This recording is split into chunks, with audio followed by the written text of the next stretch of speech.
everybody, my name is Gnomehuts, and welcome to my video where I talk about one of the most important parts of character design and how you can improve on it. Before I start, I wanted to say that this year I'm going to be on ArtFight 2021. The link to my page, mine, will be down in the description below. If you don't want to participate in ArtFight but you still want to see what I draw for folks, follow me on Twitter and my Tumblr, both of which will be linked down below, and also I'll be posting some speed paints from ArtFight on my YouTube. So subscribe to see that when it comes out in July. Alright, now that that's out of the way, let's move on. Let's say you've developed the most amazing character. They're perfectly designed down to the little details. You post the art of the character on your social media platforms, but you get little to no traction. Why is that? The character's perfect in every way. Well, that's not true. It's missing one important piece, the backstory. Backstories help the people looking at your character get information about them and thus be invested in who they're looking at. Think about it like this. You're in a coffee shop and you see someone really cool. You're not immediately interested in them on first sight though, just because they're cool though. That's surface level interest. You may go up to them and tell them that they're neat, sure, you may even strike up a small conversation, but if you don't know anything about them, odds are the conversation will fall flat if that even happens in the first place. Most people would rather sit on the sidelines and admire rather than engage. I'm taking character design classes because I hope to be a character designer at a video game company, and I was surprised to learn that one of the most important things that they teach you is that backstories and developing your character is important for many reasons, some of which being understanding who your character is, what their motives are, who their friendships and relationships are, as well as who they were in the past, where they're going to be in the future, and why they are who they are. Now, I know some of you out there are probably thinking, but no, I'm not an animator or a comic illustrator. I don't need to develop my backstory. That is true. You can have a character with absolutely no backstory. It's just a character you like to draw. However, that being said, if your character has a developed personality, likes and dislikes, and a past that gives you more material that you can work with. Now, when you sit down to draw them, you know exactly what kinds of poses you should draw them in, or even drawing a piece from their lore or backstory. Also, if you're a media influencer and you post your characters online, you're more likely to get engagement and questions about your character, and in some cases, that may even lead to people drawing your OC or OCs because they've become attached to them and want to show their appreciation for the character. I'm going to name a few examples of what I mean.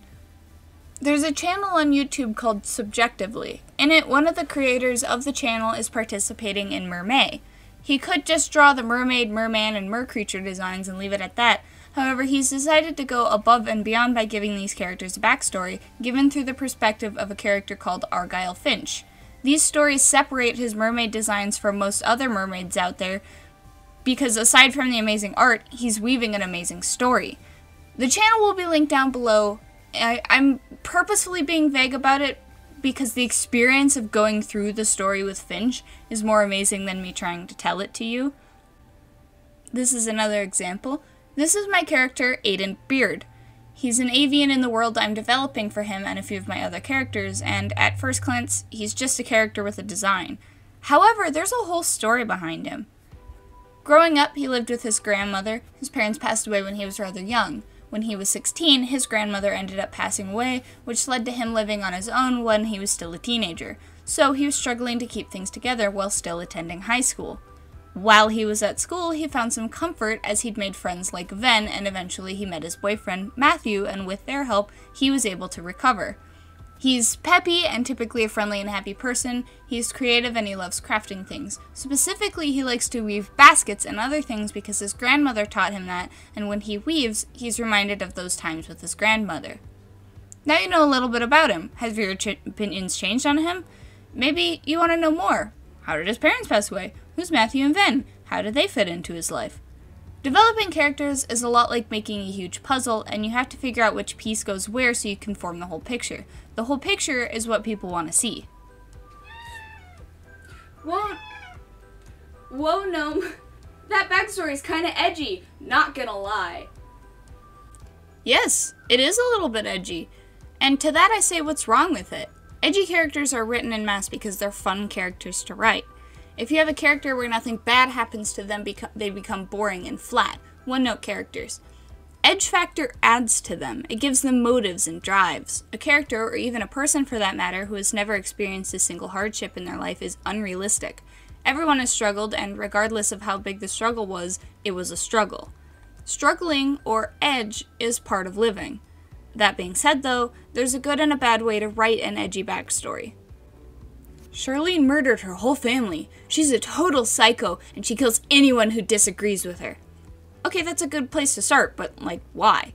Develop it further. Who's Charlene? Why is she like that? Okay, let's rewrite it some. Charlene was a strange kid to begin with. Ever since she could walk on her own, she's been fascinated with death.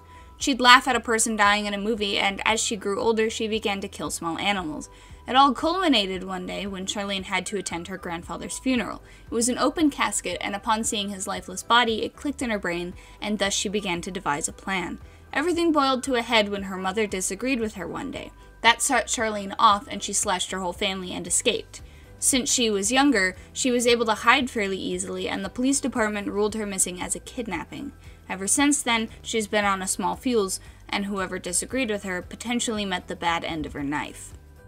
There, now that's fairly more interesting, isn't it? Now she has motives and drives. She's not flat anymore. She has a personality and a reason for killing, and that's what makes her interesting. Writing stories is hard, but once you get the hang of it, you can create some wonderful things. Half of creating is the drawing part, and the other half is the writing part. That is not to say that you can't have a character with no backstory or personality, by the way. In my opinion, it's more fun to design a character and their backstory. Who they are clues me in a little bit on what to draw, which is why I think a lot of people have characters that they don't draw or do anything with. Does that dog OC that's been sitting in your toy house have a backstory? No? Do you still like their design? Yeah? Maybe consider adding a backstory to him. Thank you guys so much for watching. The background speed paint today was my OC Matthew. I made a speed paint of Aiden with a similar vibe the other day, and I thought I'd draw Matthew to match because they are in fact dating and they do hold hands.